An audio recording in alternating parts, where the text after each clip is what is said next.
Halo, Assalamualaikum warahmatullahi wabarakatuh. Berjumpa lagi dengan channel saya, Dadi Sehundi. Gimana kabarnya teman-teman hari ini? Semakin baik dan semakin sangat baik.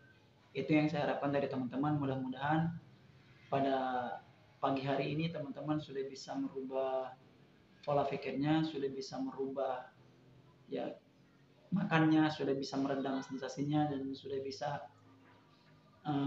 hidup enak, tidur enak juga gitu kan. Sudah bisa ya beraktivitas, itu yang sangat saya harapkan dari teman-teman.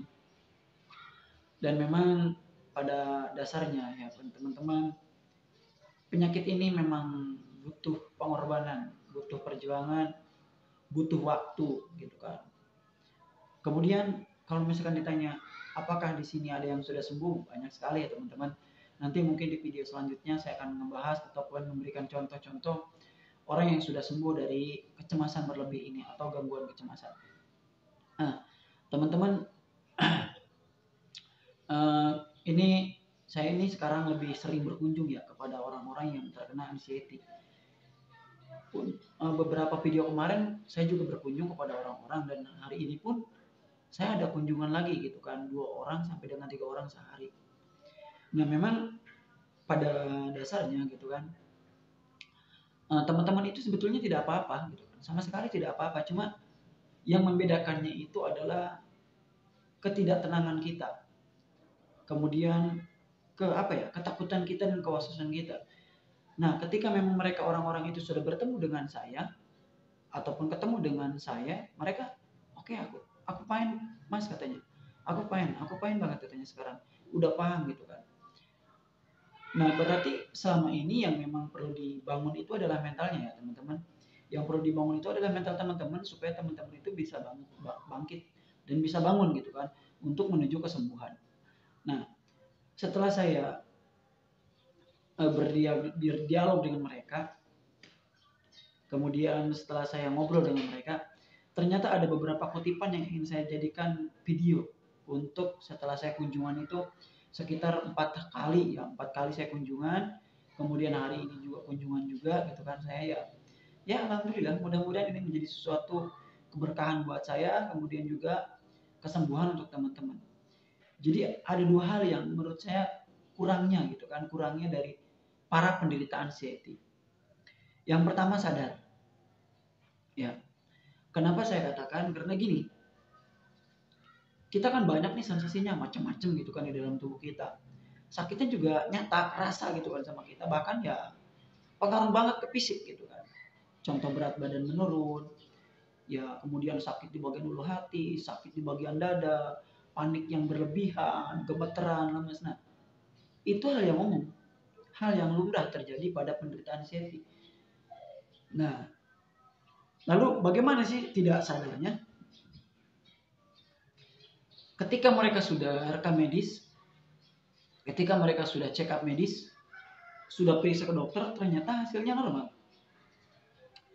Dokter bilang ini hanya gas asam lambung. Nah, tapi memang kan gini, asam lambung kan sesuatu yang harus ada juga di dalam manusia. Karena itu fungsinya untuk membantu pencernaan ataupun mencerna makanan. Tetapi kita ya dibarengi gitu kan, dibuntuti sama kecemasannya, gangguan kecemasannya. Ketika memang teman-teman itu merasakan sensasi, teman-teman akan takut, akan was-was gitu. Nah, seharusnya teman-teman di sini sudah menyadari, harus sudah menyadari, oh iya, saya itu punya kecemasan. Jadi wajar kalau misalkan saya sampai banyak sekali yang dirasa. Banyak sekali yang mungkin yang diderita, yang ada di dalam tubuh teman-teman itu sensasinya banyak. Saya pun kalau misalkan tidak sadar, mungkin sampai sekarang saya masih menikmati gitu kan, atau misalkan masih sakit gitu. Jadi kalau sekarang kan saya begini, prinsip saya, ketika saya ada yang dirasa di dalam tubuh saya itu udah anggap dulu juga saya begini ada gitu kan. Nah saya udah kembali ke itu gitu kan, pemikiran saya. Kalau dulu mah kan nggak berpikir seperti itu. Jadi ketika saya ada yang sakit, mikirnya kan macam-macam, traveling lah otak kita kemana-mana. Ya. Jadi kita harus sadar dulu kalau kita itu punya kecemasan, dan kecemasan sendiri teman-teman. Jadi gini, ada kemarin itu saya berobat, bukan berobat, saya itu ada orang yang ditengok sama saya.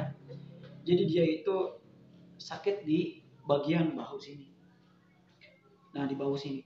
Dan sakitnya itu sudah lama, sudah berbulan-bulan. Dia sudah cek ke dokter, gitu kan. Berhubung dia itu panik kan, setiap kali sakit dia cek ke dokter, setiap kali panik dia cek ke dokter. Akhirnya kata dokter, Pak, Bapak itu katanya normal loh, serius. Bapak nggak ada titik penyakit yang memang harus diobati. Nah, setelah itu kayaknya dokter itu paham.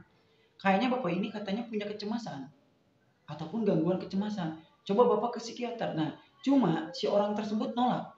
Saya itu tidak cemas, Pak. Nah, padahal kita tahu sendiri bahwa kecemasan itu tidak bisa diukur oleh alat, gitu kan. Atau mungkin ya bisa aja, tapi ya yang seperti apa alatnya dulu, gitu kan. Dan untuk ukuran cemas sendiri kan kita beda-beda ya. Ada yang berlebih, ada yang standar bahkan, dan sensasinya pun yang ditimbulkan ke tubuh kita itu beda-beda juga masing-masing orang. Nah, disinilah harus kita sadar bahwa memang kita itu punya kecemasan. Yang kedua, sabar. Nah, sabar di sini yang paling jarang orang punya gitu kan, atau jarang orang yang terapkan. Kalau kita sudah sabar, kalau kita sudah sadar berarti kita harus sabar. Sabar apa? Dalam menghadapi sensasi ini, dalam menghadapi reaksi tubuh kita ini, gitu kan. Berobat kita udah kemana-mana, kita udah, pokoknya udah kita inilah. Ya berarti kita tinggal sabar. Ya, sabar menunggu kesembuhan. Saya yakin gini teman-teman. Saya yakin teman-teman itu bisa sembuh kalau misalkan teman-teman sudah sadar dan sudah sabar, gitu kan. Karena gini, saya pun sama berobat ya. Berobat dokter ya, yang namanya dokter udah makanan lah buat kita. Seminggu sekali ke dokter dulu ya. Kemudian nggak puas dari sobat dokter itu, pindah ke dokter yang lain. Ya, kemudian sudah tidak puas lagi dokter yang ini, pindah lagi dokter yang berikutnya. Dari dokter bosan, pindah ke alternatif. Nah, terus dari waktu yang lama itu, teman-teman hanya butuh kesabaran. Saya yakin menunggu gitu kan, semuanya ada jadwal untuk sembuh. Ya, saya yakin ada jadwal untuk sembuh gitu kan. Cuma memang prosesnya mungkin beda-beda teman-teman ya. Ada yang sebentar, ada yang 2 bentar, ada yang 3 bentar.